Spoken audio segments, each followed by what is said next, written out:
Yo, what is going on, everyone? My name is Nick, or The Notorious Fantasy, and in today's video, we're going to be going in depth into my week number 14 quarterback start or sit decisions. Inside today's video, we're going to be talking about every single game from Thursday Night Football tomorrow all the way until Monday Night Football, and I'll be telling you guys whether I believe you should start or sit the quarterbacks in all of those games. But before we could get into things, I would like to ask that if you guys are new to the channel and you do end up enjoying today's video, that you please make sure to hit that subscribe button down below. And while you're down there, whether you are new to the channel or not, please make sure that you do leave a like on today's video. It would help me out a ton. If you want to follow me on Twitter, please do so at NotoriousFNTSY. Today's video is sponsored by DraftKings Sportsbook, we're going to be talking about a little bit later. So without further ado, let's get into my week number 14 quarterback start or sit decisions. We begin with Thursday Night Football, the Las Vegas Raiders going up against the LA Rams in LA. In this matchup, I am comfortable starting Derek Carr. Now, I'm not going to bang the drum aggressively for him to be a top 5 quarterback because the LA Rams defense did look much better last week up against the Seattle Seahawks. And if I'm being honest with you, that was the best the defense has looked all year. I still think Derek Carr could easily be a top 8 or top 10 quarterback, but I don't want to sing crazy praises about him because the Rams defense, again, it's not necessarily a huge pushover, but yet again, I do really believe that Derek Carr will be a decent start this week. John Wolford is the starting quarterback for the Rams right now. They did end up picking up Baker Mayfield after he requested to be let go of from the Carolina Panthers. I do think that John Wolford is the best out of the quarterbacks that they have right now, but honestly, that's not telling too much. The matchup is decent up against the Raiders, but you would have to be crazy to start John Wolford. Next up, we move to the Sunday slate with the New York Jumbo Jets at the Buffalo Bills. In my opinion, I like both of the starting quarterbacks in this game, Magic Mike White as well as Josh Allen. Now, Mike White looked incredibly solid up against the Vikings as well as the week prior up against the Chicago Bears. But this week, he's going up against a completely different beast because the Vikings defense and the Chicago Bears defense is absolute dick cheese up against the pass, whereas the Buffalo Bills have a very solid passing defense. So Mike White just barely kind of etches himself into being a start. He's one of the bottom of the barrel starts on the week. It wouldn't surprise me if the Jets ended up beating the Buffalo Bills because that was the case earlier on in the season when these two teams played. But again, Mike White isn't as exciting this week because the matchup up against the Bills. Josh Allen is a must start every single week. I don't really care that he's playing up against one of the best, if not the best defenses in the NFL in the New York Jumbo Jets. I'm still going to roll him out with confidence. Next up, we got the Cleveland Browns at the Cincinnati Bengals. Joe Burrow, Joe Shiesty, as well as Deshaun Watson are going to be starts in this game. Now, Joe Burrow has yet to defeat the Cincinnati, or he's on Cincinnati Bengals. He's yet to defeat the Cleveland Browns in his NFL career. Now, he owns the Kansas City Chiefs, and then the Cleveland Browns owned Joe Burrow, because Joe Burrow has yet to beat him. Now, am I saying that history is guaranteed to repeat itself, and that Joe Burrow is going to get slapped front hand, fucking backhand, like he's in a Key and Peele sketch? Of course not. I'm not saying that is guaranteed to happen, but I will put a little bit of a red flag into this game and say that, you know what, I'm not as confident as I would be for Joe Burrow if he was going up against basically any other opponent. The Cleveland Browns really do appear to have Joe Burrow's number. Deshaun Watson is going to be a start in this game. The game up against the Houston Texans, this guy shit the bed in the biggest of ways. He was throwing the ball to basically no one. He was throwing a rock to fucking John Cena out there because you can't see him because there was no one there. He's fucking bouncing the ball off the ground like he's trying to do a trick shot. It was embarrassing to watch as someone who had pretty high hopes for Deshaun Watson in that game, right? The Texans have one of the worst defenses in the National Football League, so it should have been no surprise if Deshaun Watson lived up to the occasion and blew the back out of that defense. Ultimately, that did not end up happening, and he scored like 5 fucking fantasy points. This week up against the Bengals, though, there isn't as many eyes on him, right? When he goes to Houston, there's that revenge game narrative. There's all these narratives going around that might have kind of screwed him over in a way, to where he's thinking too much about the game. Whereas here, he's got the Bengals, and the defense isn't going to, more than likely, be able to just carry them to a win in this game. He's going to have to actually step up. Again, am I very confident in Deshaun Watson? Fuck no, baby! But would I start him this week? I think because of so many bye weeks, I would. Next up, we got the Texans at the Dallas Cowboys. Dak Prescott is going to be a start in this game. The Texans are going to move back from Kyle Allen to Davis Money Mills. It's kind of funny that the Texans went with Kyle Allen. It almost felt as though they realized that Davis Mills might fuck around and accidentally win a game they're trying to tank. And then they go to Kyle Allen because he's not going to do shit. And then they go back to Davis Mills, which is a little confusing because I thought they were trying to tank. But I guess for some reason the coach thought that Kyle Allen was the answer, which obviously wasn't the case. Davis Mills is going to be a sit in this game unless you play in a league that gives you points per inches on the neck of your quarterback, because in that case, Davis Mills is must start, that giraffe neck motherfucker. Dak Prescott is a start here. My only worry is that the Texans defense is legitimately so fucking bad that I think Dak Prescott might get benched coming into the second half of the game because they are smacking the shit out of the Houston Texans so hard. Next up, we move to the Minnesota Vikings at the Detroit Lions. In this matchup, I'm going to be starting both Mr. You Like That Kirk Cousins as well as Jared Goff. Interesting enough, in this game, the Detroit Lions are favored up against the Minnesota Vikings. Now, I understand that the Lions are at home. That gives them a slight edge. But at the end of the day, the Minnesota Vikings have one of the best records in the NFL, and the Lions are the fucking Lions, and yet they are favored at home. Now, I've been someone who has been a big proponent of kind of advocating for the fact that I think the Vikings have a tad bit of fraudulence to their record. I don't think they're as good as the record says, but at the end of the day, would it surprise me if the Vikings were in the Super Bowl? Probably not, so I should probably go away from saying they're frauds. I think the Vikings should realistically steamroll the Detroit Lions. But, and this is a big but like Kim Kardashian, I do think that it is entirely possible that since this is such a obvious Vikings bet, +1, so clear, bet them on the money line, that the Lions just absolutely dismantle the establishment SpongeBob style of their defense. Kirk Cousins is a start here. Jared Goff is coming off of a heater of a game up against the Jaguars. Both of these guys could easily be top 5 quarterbacks, if I'm being honest with you. Next up, we move to the Philadelphia Eagles at the New York Football Giants. In this matchup, Jalen Hurts is a must start. The Giants defense isn't really all that bad, but are you really going to go ahead and sit Jalen Hurts? Of course not. Jalen Hurts is one of the best quarterbacks, if not the best quarterback in the NFL right now. The guy's rushing upside is immense. Since this is an NFC East rivalry, these games tend to be a little bit more low scoring. Like, even though the Eagles are just on a whole nother fucking upper echelon compared to the Giants, it wouldn't surprise me if this game ended up being lower scoring and close, but again, I'm definitely starting Jalen Hurts. Daniel Jones is going up against a stout Eagles defense. Daniel Jones does make his money, though, for fantasy football in terms of rushing the rock, which might be a little bit harder now that Davis is back for the Eagles defense. Again, though, Daniel Jones is really only a start because there are so many teams on bye this week. We got the Falcons, Bears, Packers, Colts, Saints, and the Commanders. Next up, we move to the Baltimore Ravens at the Pittsburgh Steelers. But before we break this game down at the quarterback position, I would like to give you guys a quick word from our friends and our sponsor over at DraftKings Sportsbook. Now, if you're a brand new user to DraftKings Sportsbook, you make a deposit of $5+ into your sportsbook account and place a wager of $5+ on any pregame money line from now until December 30th. You will receive $150 in free bets if your team wins. Now, notice how I said if your team wins. So since you have to win to receive the $150 in free bets, what I think you should do is pay attention to what's on the screen right now. We're going to navigate to DraftKings Sportsbook. Once you sign up, we're going to go to the top left of the screen, click on college basketball, since I believe that is the best place to find more guaranteed wins. Obviously, nothing is guaranteed in life, but I think Purdue -4,000 versus Hofstra at 7 p.m. Eastern Standard Time tonight. I think Purdue is going to absolutely roll all over Hofstra. I think this pick is going to win. So you bet $5 on that and you'll win $150 in free bets if your team wins. Obviously, you could take whatever you want,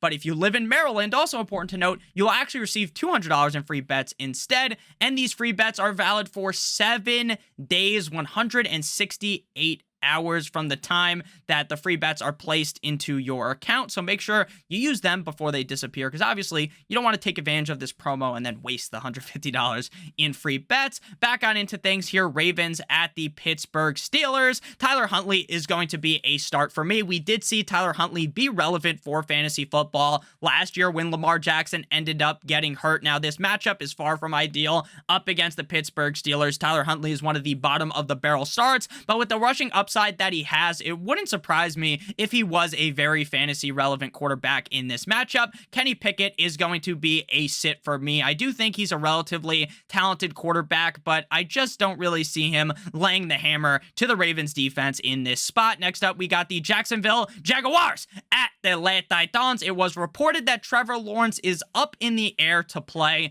on Sunday, so I'm not saying he's guaranteed to be out, but that is important to note. His backup is Big Dick Beathard, CJ Beathard. If Trevor Lawrence plays, though, I am going to play him up against the Atlanta Titans defense. Besides the fact that Trevor Lawrence got banged up last week, the last couple of games prior to that, Trevor Lawrence was nothing short of incredible for fantasy football, and I know the Titans defense is relatively decent, but I do trust Lawrence to get it done in this game, assuming he plays. If he doesn't play and CJ Beathard plays, then you're sitting CJ Beathard. Ryan Tannehill is one of those guys that you could make the argument to start on the week. Like if you said, Nick, I like Ryan Tannehill more than I like Tyler Huntley or Daniel Jones, then go right ahead and play him. I understand the Jaguars don't have that great of a defense, but at the end of the day, normally the Titans up against shit teams like the Jaguars just like to run the ball down their throat, and ultimately I don't really see Ryan Tannehill having a big game here, and with the likelihood of Treylon Burks playing at an all-time low, I don't really see Ryan Tannehill smashing in this spot. Next up, we got the Kansas City Chiefs at the Denver Broncos. This game was previously going to be Sunday Night Football, and they decided to yank that out, obviously, because ain't nobody got time for that. No one wants to watch the Chiefs at the Broncos. Chiefs at Broncos, I believe, is actually also on Christmas, and they're playing it on Nickelodeon. Very fitting for Russell Wilson to be on Nickelodeon. For anyone checking at home, Russell Wilson still has less touchdown passes thrown this season than bathrooms in his house. The Chiefs defense isn't even all that great, but Mr. Unlimited is a fucking disaster. It is embarrassing. Now, do I think that Russell Wilson could make up his career, right? He could revive, is what the word I was looking for. Use the quick revive from fucking Black Ops 1 and revive himself and have a great career going forward, be that Hall of Fame guy that we were used to? I think so. I just think the team needs to fire Nathaniel Hackett. Now, obviously, I'm not just blaming Hackett, right? Russell Wilson has been nothing short of fucking hot garbage. But ultimately, I do think if they fire Nathaniel Hackett, that might bring a spark into this offense. I know the Broncos might look to keep him for the rest of the season, but let's be honest with you. The guy doesn't fucking work. Just cut the ties. This defense is too good for it to be this messed up. Patrick Mahomes is obviously a start. Again, the Broncos do have a good defense, so I don't necessarily expect Patrick Mahomes to kick the teeth in of the Broncos, but again, Patrick Mahomes is really good, so, and even with like the injuries at wide receiver and him throwing to these random ass players you've never even heard of, he's still probably going to have a top 5 game. Next up, we got the Carolina Panthers at the Seattle Seahawks. In this matchup, we're going to be firing up Geno Smith. Geno Smith has been cooking it up in the kitchen and playing extremely well this season. The Carolina Panthers defense is relatively underrated, but they can be exploited, and I expect DK Metcalf, Tyler Lockett, and Geno Smith to form an Eiffel Tower all over that Carolina Panthers defense. I think this should be yet another solid game out of the chef, Geno Smith. Mono man Sam Darnold is now the perceived starter going forward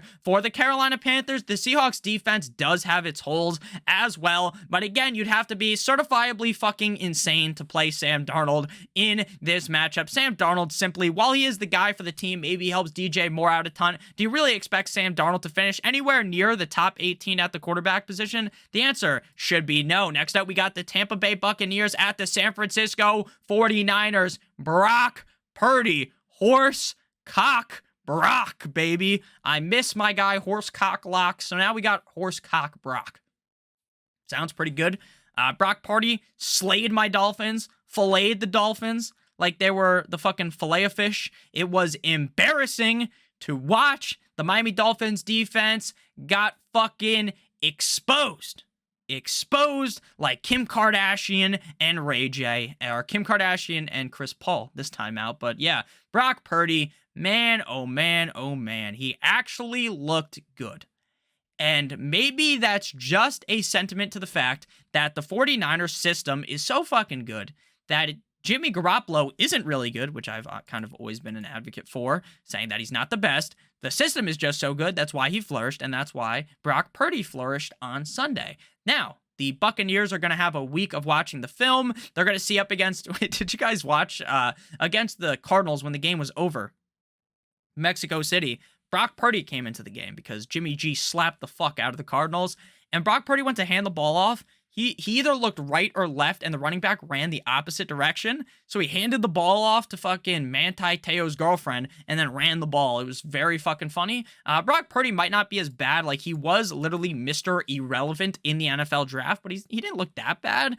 But I'm not starting him up against the Bucs. Tom Brady is a start. This is a tough matchup for him. The Niners defense made Tua Tagovailoa look like a chicken with his head cut off. So I don't necessarily think Tom Brady's a smash here, but Tom Brady's also been playing in the NFL for roughly 7,000 years since the dinosaurs were walking on Earth. And then also the fact is that Tom Brady led a incredible game-winning drive up against the Saints. Like, while Brady hasn't looked the best this season, it's basically impossible to bench him because you know he's got that fucking dog in him. That dog might be on its deathbed ready to be put down, but he still got it in him, baby. Next game here, we got Sunday Night Football. The Miami Dolphins at the Los Angeles Chargers, the battle of the quarterbacks from the 2020 NFL Draft. We got my guy Tua versus social media quarterback Justin Herbert, the pervert. Now, the Dolphins defense at home looks like the 85 Bears. The Dolphins defense, when they have to travel somewhere, looks like they have no idea what they're fucking doing. Justin Herbert should have a solid game here. Tua, again, looked awful on Sunday up against the 49ers. He looked shook. He had a case of the yips. He looked like he was fucking flustered. Teron Armstead did not play in that game. His left tackle, probably one of the, besides Tua and Tyreek, one of the most important players on this team. A key piece to the cog that keeps this team running. And without Armstead, Tua was nervous because he thought the offensive line was going to get him sent back to the fucking hospital. He was nervous, and I was nervous too watching the game thinking, holy shit, man, Tua, and then Tua got leveled in the game and hurt his ankle. I was nervous the whole time. I'm going to keep it 100, keep it a buck. I was nervous, but now he's going up against the Chargers, one of the worst defenses in the NFL, and I expect Tua to swing his fucking cock in the air around like a lasso and fucking slap the shit fucking home run Aaron Judge right on the face, the temple of Justin Herbert, the pervert, and knock him out. I think Tua has a performance of a lifetime here. He was down. He lost. He fucked the game up. He sold the game. He took accountability. He went up to the podium. He was talking on the microphone. He said, you know what? It fucking ends with me. It starts with me. I fucked up. He doesn't curse really. Tua doesn't curse that much, but he's like, I messed up this, that, and the other thing, but I will be better. I will bounce back. You will see how great I am. And he's going to go out there up against the Chargers and hit him with the fucking 1-2 Mayweather. I fully expect a bounce back spot out of Tua. Now, people are going to say, Nick, you're so biased. You're a Dolphins fan. I know I have slight bias in me, but not for fantasy football. In real life, I might bet my fucking mortgage on the Dolphins beating the LA Chargers -3 on DraftKings Sportsbook right now. But what I will tell you is that I genuinely believe the Chargers defense sucks. I think this should be a high-scoring game, and I think both Tua and Justin Herbert, the pervert, have pretty solid performances. Final game here, we got the Patriots at the Arizona Cardinals. The Cardinals are fucking flopping around like a fish out of water right now. I still think Kyler Murray will get it done for fantasy, even up against the Patriots defense. Like, Kyler is just that good of a player that you kind of just feel safe playing him every week. He hasn't really lived up to my expectations of potentially being the best quarterback in fantasy football this year, but he also hasn't been that bad, so there's nothing to really discredit him for. Mystic Mac Jones is kind of on the fringe of becoming a start. The Cardinals defense is so bad, and this game does kind of reek of potentially being a high-scoring game where Mac Jones can let that fucker fly, but at the same time, it doesn't really feel like the team trusts Mac Jones enough for that to actually be the case. So thank you guys all so much for watching today's video. If you did end up enjoying, make sure you hit that subscribe button down below, as well as hitting that like button. It would help me out a ton. If you want to follow me on Twitter, please do so at NotoriousFNTSY. Again, make sure that you guys check out our sponsor, DraftKings Sportsbook. Bet $5 on any pregame money line, any sport. You'll win $150 in free bets as long as your bet wins. Also, we have a great offer for you. I know the fantasy football season's coming to a close soon. It's pretty sad. Sucks. But DFS doesn't end during the fantasy regular season. You get it in the playoffs as well. And if you're brand new to NFL DFS, we have a package for you. If you're a brand new stochastic user, click on the link in the video description. We'll give you 3 days access to all of our NFL tools, our projections, ownership, lineup generator, all of these things combined, boom bust, that helped me win $5,000 last Sunday on DFS. If you don't believe me, I tweeted it out. I won $5K on DraftKings. All those tools are in the description. I would definitely wait to activate this until like Saturday so that you can look at it on Saturday and Sunday for Sunday's slate, but you can do it now as well, whatever floats your boat. Make sure you check that out. I love you guys all so much. Hope you all have a great rest of your guys' day. And as always, good boy!